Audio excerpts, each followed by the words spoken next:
This is Capitalize Your Finances, the show representing you, a select group of excited, ready, and fired up listeners seeking to potentially maximize your money moves and get after it.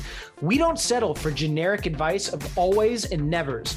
Our currency is our intellect, and we constantly seek the logical way of likely creating advantages to potentially maximize wealth for your personal and unique situations.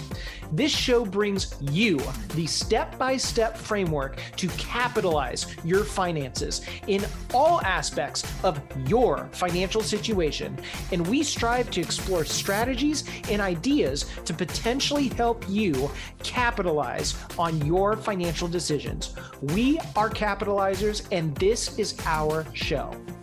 Welcome back to Capitalize Your Finances. As always, I am your host, Christopher A. Paniotu, the Cap and Capitalize. And today we are going to get an inside scoop into how you can capitalize on recessions to the fullest. Once I lay the framework of your must-haves, the next step will be where to look for opportunity that will set you, your family, if you run a business, your employees, and your community. Now, let me start by saying that nobody, and I mean nobody, can predict when the next recession will hit.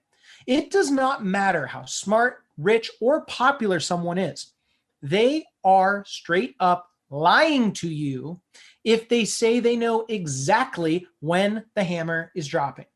I also want to make it crystal clear that I have no idea when the next recession will come around. But what I can say with certainty is this: it's coming, because they always are, and be prepared. Warren Buffett's longtime business partner, Charlie Munger, is big on what he calls mental models. He uses these mental models to, in a way, encompass a company he's interested in owning as a way to corner it into understanding if it's something worth buying or passing on, or selling if he already owns it. And that can get really complex. Even as I was trying to describe it, it gets a little complex. And I'm not going to go down the mental models road for investing today, but for the purpose of asking myself when the next recession is going to hit, I find it valuable to take a step back and try to create what I would call relative truths. And with these truths, form a conclusion that has a high level of confidence behind it. So these relative truths can, and they will be different for everyone that goes through with this practice, which brings me to another important point. In times of chaos, you want to surround yourself with a select yet valuable few extremely competent, unemotional minds, but most importantly, you want to surround yourself with your own thoughts. I've said this many times before, and it's worth repeating that the more emotion takes over, the more rationality evaporates. When I had the New York Times bestselling author of The Warren Buffett Way and legendary investor Robert Hagstrom on the show, Capitalize Your Warren Buffett Portfolio, he told me that in order to be a successful investor, you have to have the proper temperament. Now, in and of itself, I agree with that statement 100%. If you're going to get into the investing world, you have to have a certain temperament. But he went on to say that in regards to temperament of rationality, you either have it or you don't. And again, I agree with this on the investment side, kind of, but in the world of capitalizing your finances, I'm going to have to respectfully disagree. Now, as a quick side note, this is not verbatim. So Robert, if you are listening, I said I respectfully disagreed, and you are still one of my best buddies, man. The first thing worth mentioning regarding capitalizing on recessions is that it is mission critical to have capitalized on your expenses and capitalized on your savings. You want to make sure that these two are absolutely locked, loaded, and dialed all in. Even outside of a recession, These two are extremely valuable, but if things were tight before they went sideways, it ain't going to get any easier. So when I was thinking about this episode and how to attack it, because there's so many different ways to skin this cat, I initially thought how many angles I could come at this monstrosity of a topic. There's the cash flow issues that arise, price bonanzas throughout the economy. Interest rates can be mission critical to keep an eye on. Chaos from all angles, right? There's so much to speak of in so little time. So because of this, I wanted to first start with where I left off in one of my previous episodes in regards to interest rates, and then flow from the 50,000-foot view of our economy to the specifics of your situation and where to capitalize. The economy, it's a beast of a topic, and economists do not make it any easier. What is easy to know, however, is that over the course of history, the economy comes and goes like the tides of the ocean shores. Let's start off when times are rocking and rolling, as I always love starting off on a high note, as you all know. Okay, I'm a glass half full guy. So when the economy is growing, and economists refer to this as economic expansion, gross domestic product, GDP for short, it increases. And think of that as the United States way of tracking revenue, like you would of your own business. Now, unfortunately, not all great things last, and the economy is no different. Now, obviously, we all wish that this would last forever, and the Federal Reserve tries their best to control how the economy is doing with their handy-dandy tool, interest rates, which we've spoken about before. But generally speaking, when the economy is cooking with gas, that's a good thing. But there is such thing as too much of a good thing. And when that happens, what the Federal Reserve tries to do is cool things down. This is where they, more often than not, raise interest rates. And it's not like this cool down is going to happen overnight. So over time, the economy is going to reach its peak. That's the literal definition economists use. Just like a roller coaster, once you get to that peak, the tables start to turn, and then you come down back to earth. And sometimes it is painfully fast. During this time, economists refer to this period as an economic contraction, which makes sense because the world feels like it's closing in all around us. Then, when you hit the bottom of the barrel of fate, and you know that time is here, that's when you know you're in a recession. And at that point, more often than not, the Federal Reserve decides to crank up the heat once more by dropping interest rates. And there you have it, the economic cycle in 15 seconds. Pretty awesome stuff, or pretty boring. I try to make it as fun as possible. You guys know that, okay? Personally, I do like the quote by Charlie Munger: if you got rid of all the economists in the world would be a better place. But that's neither here nor there. So for those of you that are new capitalizers to the show, you have to understand that when the roller coaster is nosediving, your emergency fund and your savings can be a tremendously powerful tool. There's the obvious reason that if you get in a pinch, you can tap into this without having to take on any additional debt or sell your investments that are more likely than not at a depressed value. And then you have to tap into a retirement account too early, and then you incur a hefty penalty. It just gets really nasty. So obviously the emergency fund is just for that, an emergency. But what isn't so obvious is the interest rate game's impeccable value. So when the Federal Reserve raises their rates, that increases what your savings is earning, all things considered equal. If and when your savings has more than enough, and again, after you understand how to capitalize on your savings, you now have ammo to invest for the future. Where you could go with that newfound money is up to you. But when you go back to capitalizing what money goes where, the options are extremely valuable. If you have a company retirement plan, you could ask your employer to contribute more of your wages to your plan. But from an operational standpoint, given the fact that it's not going to be a huge increase, that can be sort of annoying. Another option, which is not nearly as annoying, you could open an IRA or a Roth IRA, individual retirement account, or if you already have one, you could contribute those excess dollars of cash into your accounts. Now, if you'd prefer not to contribute to a retirement account, but want to invest that money, you could open up a brokerage account and invest it there. One last idea before I move on is that if you have a high interest rate debt, such as a credit card, or in some cases, a student loan, if that rate is high, you could put a dent into those. And speaking of debt, now that you know what needs to happen when you capitalize on recessions in regards to your expenses and savings, it's appropriate to turn to what to do with your debts that you have. If you have a credit card, and actually take a step back, if you have credit card debts, multiple debts, or student loans, depending on when you took them out, the interest rate could be fairly high. And another point worth mentioning specifically to student loans is that there's a pretty good chance you don't have just one loan. Most of the time, these are broken down into different tranches that each have their own interest rate. Both of these debts are worth mentioning because, and again, generally speaking here, if interest rates were higher when you took these on and a recession is in the depths, known as the trough, chances are that the Federal Reserve is going to want to reverse course and send the interest rates down.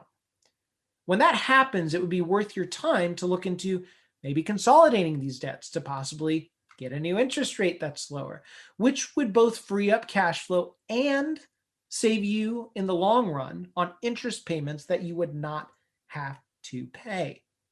So for credit cards, these interest rates are generally on the higher side. So don't get too excited about going from, say, a 27% rate to a 14%. Now, that being said, I'd rather take the latter, and it would benefit you in the long run handsomely. There are cases where you could consolidate these cards with companies that would offer a 0% interest rate, that sort of thing. It's kind of similar to the car commercials we've all come to know and not love as we fast forward through them. And if that was the option, I would take a 0% interest rate. Yeah, I would take that in a heartbeat.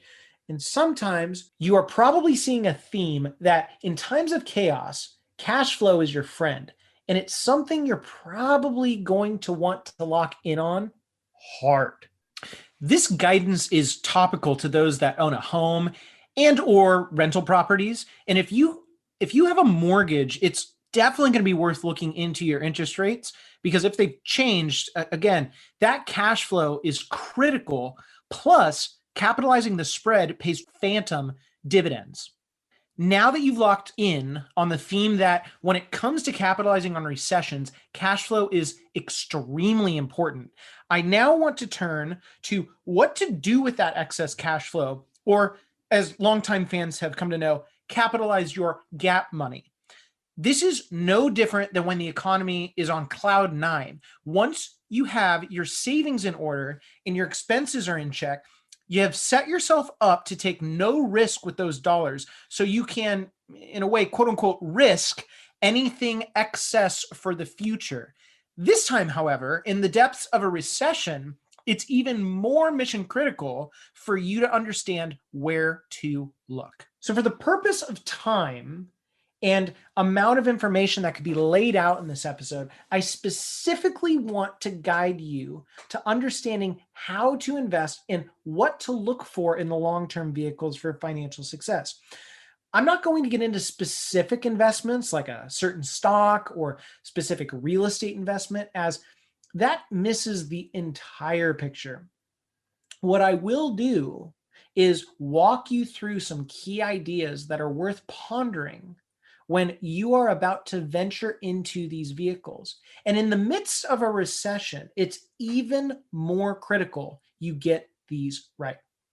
Because if you get these right, all things being equal, then when you go through this process, when the economy is red hot, it's a brain teaser, I know. So let's start with stocks. When it comes to investing in a stock, you first have to think of it as owning the entire business. This is not gambling, and this is not even investing. This is ownership, people. So when you have that mindset, the game changes, and often for the infinitely better. When I'm looking at a business, there is a monumental checklist that I have in place so that I can keep my emotions in check, preferably out of the equation altogether, and my rationality at the forefront of my analysis. This list is constantly evolving, and there is not enough time to go into every single question I ask myself. There's well over 100. But there are some nuggets that you will find most beneficial while analyzing a business when the world is in chaos. So, one major aspect of a business that I like to look for is recurring revenue. Now, the younger generations that listen will most likely immediately jump to the conclusion that this means a subscription based business. That's totally incorrect. What I mean is a business that you cannot go without, regardless of what is happening around you. Now, a subscription based business can be a wonderful business, as we have seen this play out over the years and for years and years. But there are also plenty of subscription based businesses that have fallen through their own cracks. Think about it. You could be a subscription based company, but if nearly all of your revenue is made up front when you sell a product, it could take years for that small recurring revenue to, finally catch up to where the company could truly call itself a strong recurring revenue business. Now, I'm not saying it's impossible, but there does come a time where there is such thing as too long. Back to the recurring revenue viewpoint, if you have the understanding of what that truly means, because recurring revenue is very key and it is highly overlooked. If you truly get what that means, the noise that is Wall Street and mainstream media, as well as not so mainstream, all of those voices and all of those noises will quickly begin to fade. Now, another valuable piece of information worth mentioning is that if you are going into a business, it pays to actually know that industry, and you better know it well. Far too often, I see people come into my office or email me asking, Chris, is company X a good company to own, whatever that is? Meanwhile, I've never even heard of this company, and come to find out, neither have they until their neighbor mentioned it in their passing. Or as they were passing, not in their passing. Sorry, we'll play on words there. Now, especially in recessions, knowing your company or your companies inside and out, that's going to be mission critical to your success.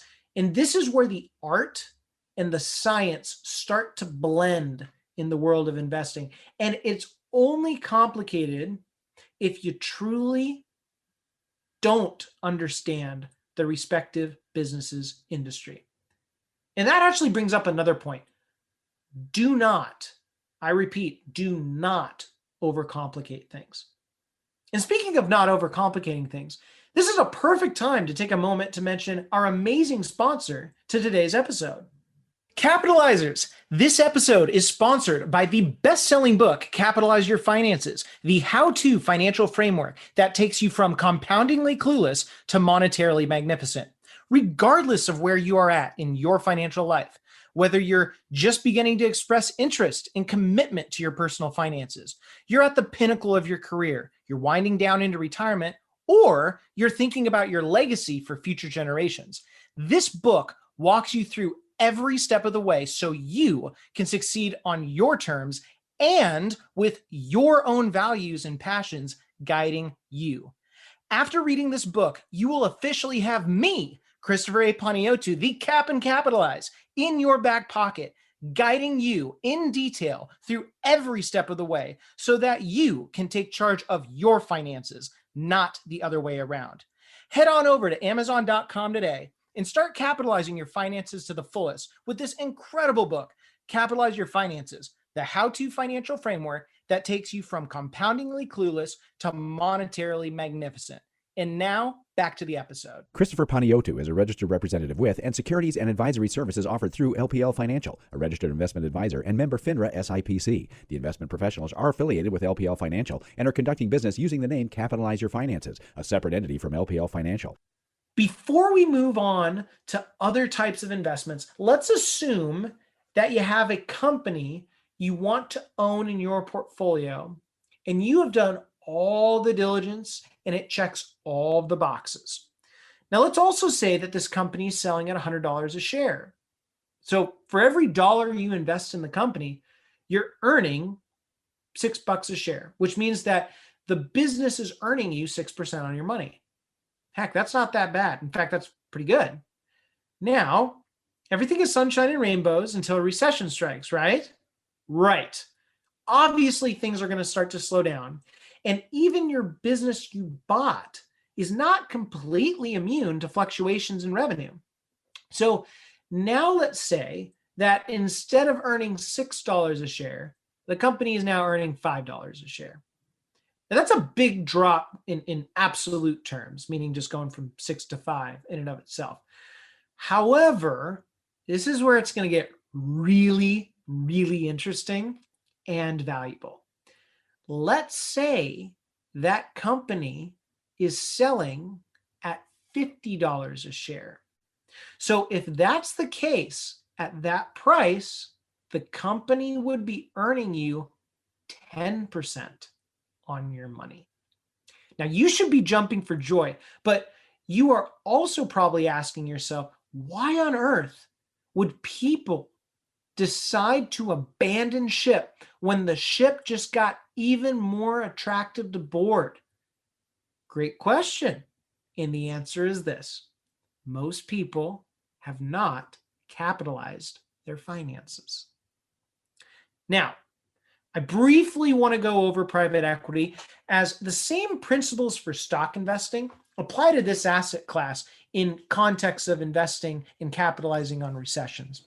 The one major difference is that, generally speaking, these companies are smaller and newer, and so all things being considered, it is even more important to understand how the company is doing on their income statement. But just as important, and I could argue even more so, is looking at the cash flow statement to understand where the company is earning its money. If a company is earning nearly all of its revenue from operations, which is a fancy way of saying the actual business itself, chances are that there's little to worry about. But on the flip side, let's say their revenue is being earned, it's a very loose term, by miscellaneous one-time occurrences. So for example, one year they earned almost all of their revenue because they sold a building, or the next year they sold a portion of the business just to stay afloat. I mean, especially in a recession, there are the rare occurrences where it's just best to abandon ship. In being smaller companies, they are simply more sensitive to these risks. I'm not saying these are bad investments, okay? And I'm not saying these are good investments. These are tools, just like the stock market, just like the other investments we're going to talk about momentarily. All I'm saying is you got to know what you're looking for, especially in a recessionary environment.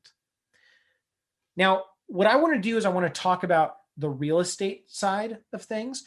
And again, I'm not going to get into specifics on real estate of what's a better investment, a single family home, a rental, what else? A multifamily. I mean, you know the list. It goes on and on and on. I'm not going to get into that. But what I do want to talk about when it comes to a recessionary side of things is the biggest thing that people, and it happens time and time again, they totally forget about the debt to equity side of things when it comes to a piece of real estate. So I'm just going to use it as an example. Let's say that Stephanie and I owned $1 million, or owned $1 million. It'd be nice if we had $1 million, but let's say we had a multifamily apartment and it was worth $1 million on paper. Now, let's also say that we had a mortgage on that of $500,000. So our debt to equity is 50%. I kind of like that number. And there's a number of reasons why. If there's a pullback in the market, and for whatever reason, Stephanie and I needed to get some money out of that property, we still have some equity and cushion to be able to do so. Whether it's right or wrong, that's a totally separate issue. But the point is, it's there. And that's key. Because you see, a lot of these people, they have so much debt in this piece of real estate. I've even seen locally some of these people have 80, 85, even 90% debt to equity. I don't know about you, but that doesn't tell me that they own it. That tells me that the bank owns it. Because if there's any pullback, well, remember what happened in 2008. A lot of these people should not have owned not only homes, but any type of real estate for that matter. But they did, and they got away with it. Now, there's a whole slew of reasons why.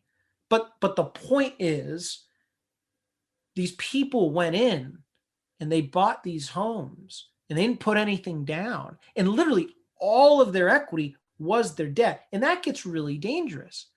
Now you're probably thinking, okay, Chris, what's the point? Keep hammering on this debt to equity side of things.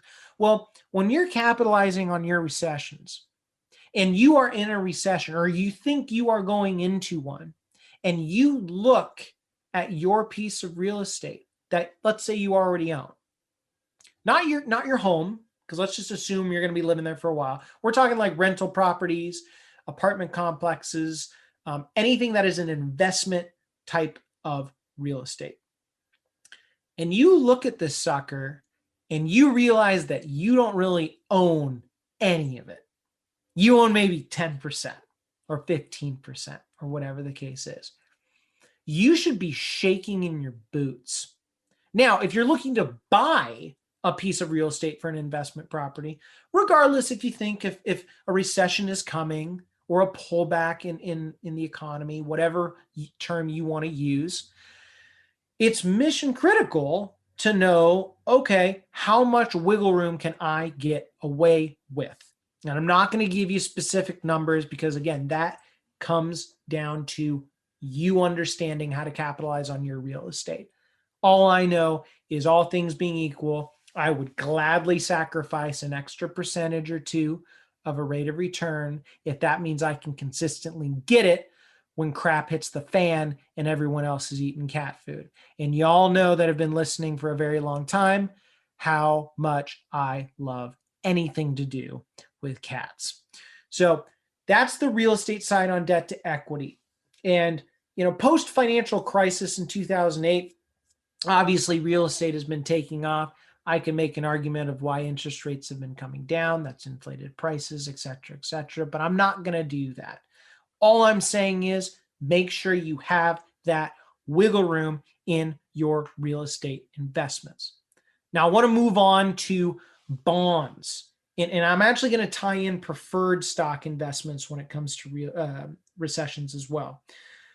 So you guys know that have listened to episodes back in the day with interest rates or inflation, which get very confused, but they're totally different. They both tie in to the bonds and the preferred stock side of things. And so generally speaking, when you're in a recession, interest rates, depending on where you're at in the recession, they could be pretty high. They could be pretty low. Now, if they're pretty high, that actually could be a spot to look at the bond side of things. Because as you know from previous episodes, assuming you've been listening, when interest rates increase, bond prices decrease. Well, when interest rates decrease, bond prices increase. So if interest rates are really high, and at one given point, the Federal Reserve, who controls these, are probably going to have to saddle this thing back down to earth. Well, certain bonds are suddenly going to look pretty attractive.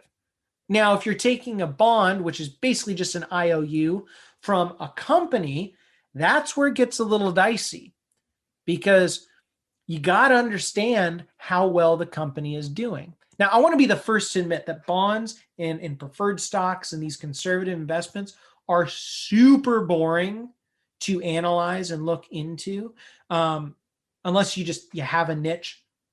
So Howard Marks is a really well-known investor, a legendary investor. He made his initial fortune on the distressed debt market back in the 70s. Brilliant, brilliant, brilliant guy. Very entertaining, at least for me to listen to. Okay. And side note, Howard, if you're listening, come on to Capitalize Your Finances. It'd be great to have you. But I digress. Most of these people, when they're investing, they talk about the long-term stuff because it's sexy. Well, I will tell you with bonds and preferreds and the other types of conservative investments we're going to talk about here shortly when it comes to capitalizing on your recessions, it's not sexy until crap hits the fan and you know that these are going to be there. I think that's pretty sexy. I think sexiness in that standpoint would be when you know that you're not going to go bankrupt. Okay. So going back to the bond side of things, if interest rates are higher and you know that the Federal Reserve is probably going to have to decrease them, but from a business standpoint, if a business has a ton of bonds and debt in the company, that can be really dangerous because eventually you're going to have to owe all that back. And it comes down to going back to what I was talking to you earlier about recurring revenue. If a company is going to have a gap in revenue and money that they're making, and they still have to pay you, and they don't have the money to pay you, well, they're not going to pay you. And that's where bonds with companies, you really got to understand how their cash flow is working and if it's working. And the same thing ties into preferred stocks. Now, with preferreds, it's kind of an interesting thing. And for those of you that are unaware, preferred stocks are actually pretty straightforward. You buy it. They're not really designed to grow per se. You get an income, and then however long the term is, it's generally 5 years-ish, you get your principal back. Now, in and of itself, pretty straightforward. I could make the argument that every year that goes by, as the preferred stock becomes closer to you getting your principal back, it's going to be easier for them to pay you because their business has grown, hopefully. And also just every year psychologically, I got one more year until the principal's back, one more year. But what gets really dangerous is, let's say these companies continue to issue more layers of preferred stock, no different than the layers of debt, like a bond, like we talked about earlier. So as these preferreds start to layer and layer and layer, a common mistake that people make is, oh, well, I was one of the first preferreds in, so I'm good. Sure, you have to get paid before the others after you get a penny, but it all works relative to your investment. And so just because you're the first in line, well, if the line keeps getting longer and longer and longer, these companies are going to have to feed that entire line. So don't think that you're immune to preferred stock risk per se, because the longer the line gets and the more mouths that need to be fed, that eats into someone's pockets, and indirectly, you're part of that. So be really, really, really careful. And that's the whole concept of when people say, oh my gosh, I need to make sure that there's a moat around my preferred stock investment. It's kind of similar to debt to equity that we spoke about earlier with real estate companies. With real estate that you own, if you own half of it, that's a lot of cushion. Well, a lot of these companies, and we've seen this in the past, they come in, they go, wow, we've got this awesome preferred stock investment. But then you look at it and it's really, really risky because they've offered so much of this preferred stock that you're taking as much risk almost as if you were owning a common stock investment. And if that's the case, it's not a preferred, and now you're going to be taking a lot of risk, and the chance of you losing principal on your money, that could get a lot higher than it would be if you were more fortified. So on a recession side of things, capitalizing on a recession, when it comes to bonds, when it comes to preferred stocks, I'm not saying they're bad investments. I'm not going to say they're good investments, just like all of these. They're tools at your disposal, but it really comes down to where the interest rates are at in relative to the recession. But then it also comes down to just the common sense. Can this be paid? And if it can be paid, and the company can afford to do so, or if you go through like a government or municipality, well, then you should be okay. But even if that's the case, you always got to do that diligence. Okay. You can't get lazy, especially in a recession. Now, I want to talk about the annuity side of things. Because a lot of people think in a recession, oh, you know what? I got my annuity. I'm all good. Not quite. This would be a great time to go back to 2008. There were a lot of these insurance companies that did not do well. And some of them went under. Some of them almost went under that are massive, that people thought were too big to fail. Now, we got through it. We're here. Here we are. But why I'm saying all of this is when you are going to utilize an insurance company to use some type of an annuity, you better look at their balance sheet, because if they can pay it, well, then that guarantee actually has some merit. I mean, it has some sauce, it has some value. But there are a lot of these companies out there that say they have these guarantees, and they, if it's an income annuity, it's a high income. If it's a fixed annuity with a guaranteed rate, but then you look at like the company itself, they can't pay it. Well, that guarantee means nothing. You know, your words mean nothing to me at that point. And people forgot about 2008, and it's kind of valuable to read the history books on that one. Now, let's talk about all things being considered. We've done the analysis on these annuity companies. They have rock solid balance sheets. They make more than enough money. They have so much cushion that it's going to be pretty hard to screw this one up. And then relative to that, you know that, hey, if something happened, I'm still going to get my guarantee. Well, those are all great things. And then you could say, hey, this is a literal guarantee on that annuity investment. So assuming all of that, why are they valuable within a recessionary environment? Well, the answer is obvious when you think about it. What happens during a recession? Normally, things start to contract, prices decrease, people can't necessarily afford to do as much with their money, etc., etc. It all just starts snowballing in the negative direction. Well, what happens with these annuities, like the fixed annuities, where they have a guaranteed growth rate? Well, they guarantee to grow at that rate until it comes out. So let's say that you had a fixed annuity that came due, and it just so happened to come due, meaning you get your money plus the growth in the midst of a recession. Everything else is probably going sideways, and you just earned a positive return. Same thing with an equity indexed annuity, where, again, you can only gain so much per year, known as a cap, or you can participate in a rate of return. So if that came due during the year when the recession, greets our shores, whenever that may be, because normally those are going to do, again, historically speaking, a little bit better than fixed annuities, because again, you're taking some risk there. But let's talk about some income strategies here. So if you have a fixed index annuity that's paying you income, and it's paying that same fixed rate, so let's just say it was $1,000 a month. I'm making this up here.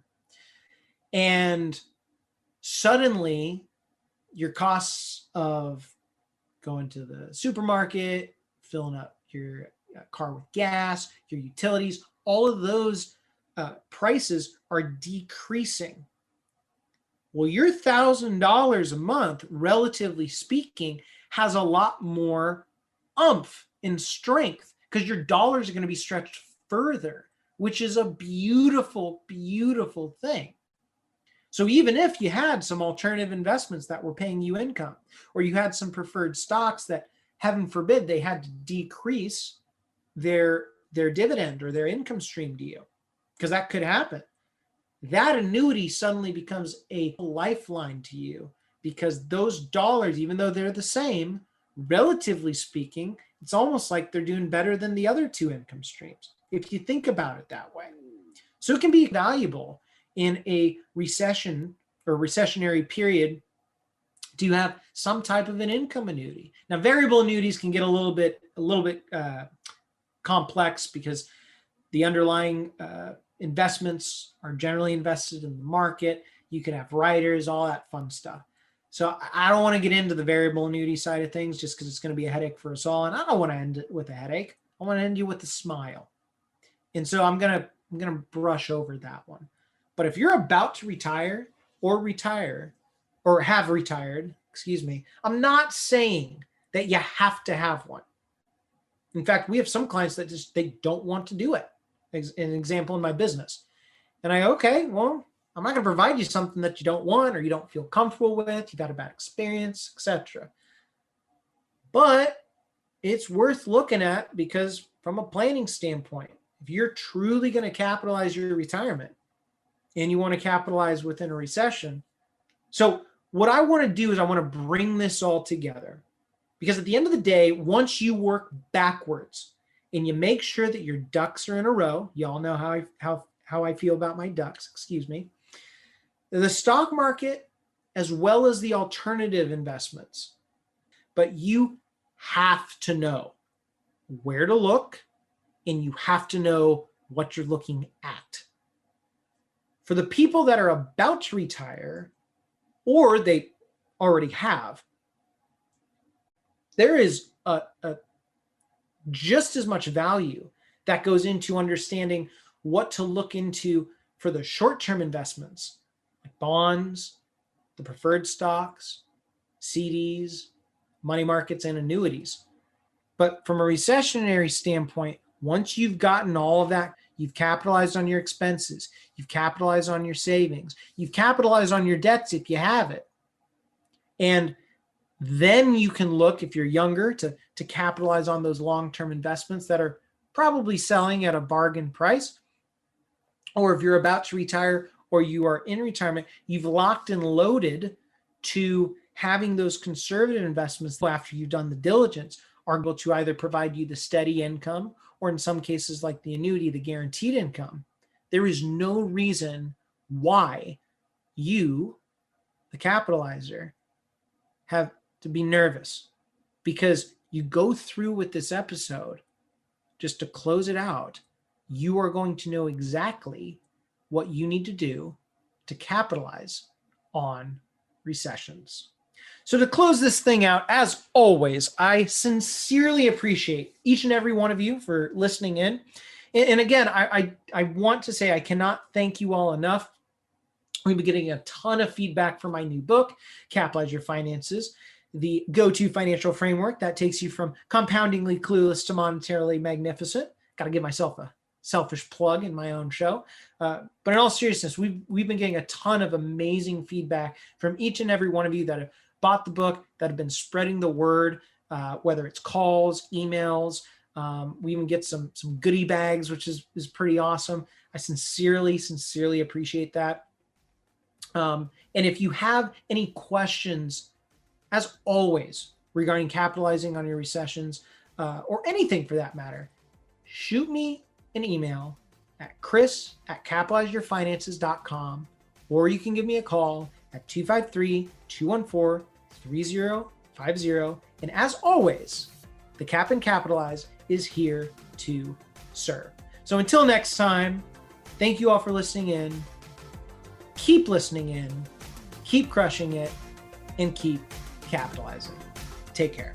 The information provided should not be considered specific tax, legal, or investment advice and is not specific to any individual's personal circumstances. Different types of investments and/or investment strategies involve varying levels of risk, and there can be no assurance that any specific investment or investment strategy will be profitable for a client's or prospective client's portfolio. Thus, investments may result in a loss of principal. Accordingly, no client or prospective client should assume that the information presented serves as the receipt of or a substitute for personalized advice from Capitalize Your Finances or from any other investment professional. You should always seek counsel of the appropriate advisor prior to making any investment decision. All investments are subject to risk, including the loss of principal. This material is gathered from sources believed to be reliable. However, its accuracy cannot be guaranteed. The information contained herein does not constitute an offer to sell or a solicitation of an offer to buy securities. Investment products described herein may not be offered for sale in any state or jurisdiction in which such an offer, solicitation, or sale would be unlawful or prohibited by the specific offering documentation. IRA withdrawals will be taxed at ordinary income rates. Withdrawals prior to age 59.5 may also be subject to a 10% penalty tax. Roth IRA distributions of principal from a Roth IRA are tax-free. However, any earnings will be taxed at ordinary income rates, and a 10% penalty tax will apply if withdrawn prior to age 59.5 or within 5 years of the date the Roth IRA was established, whichever is longer. Examples cited are hypothetical, are for illustrative purposes only, are not guaranteed, and subject to potential federal and state law amendments.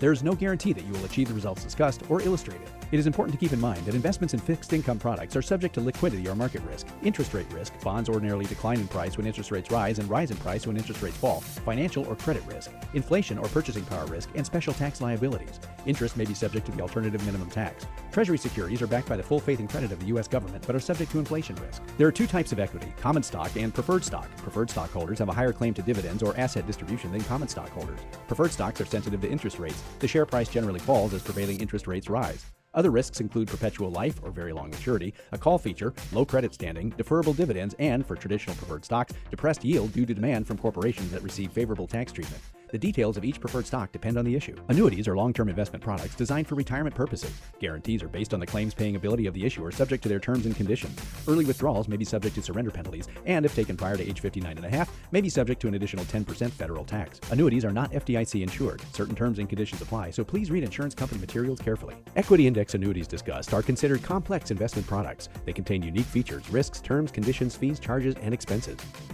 Variable annuities are long-term investment products designed for retirement purposes. Variable annuities with guarantees are available through optional riders at additional cost. Guarantees are based on the claims-paying ability of the issuer, subject to their terms and conditions. Early withdrawals may be subject to surrender penalties and, if taken prior to age 59.5, may be subject to an additional 10% federal tax. Annuities are not FDIC insured. Certain terms and conditions apply, so please read insurance company materials carefully.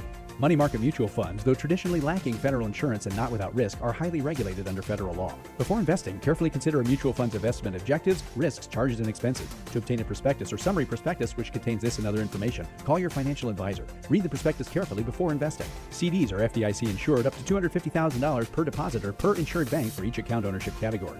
Christopher Paniotu is a registered representative with and securities and advisory services offered through LPL Financial, a registered investment advisor, and member FINRA SIPC.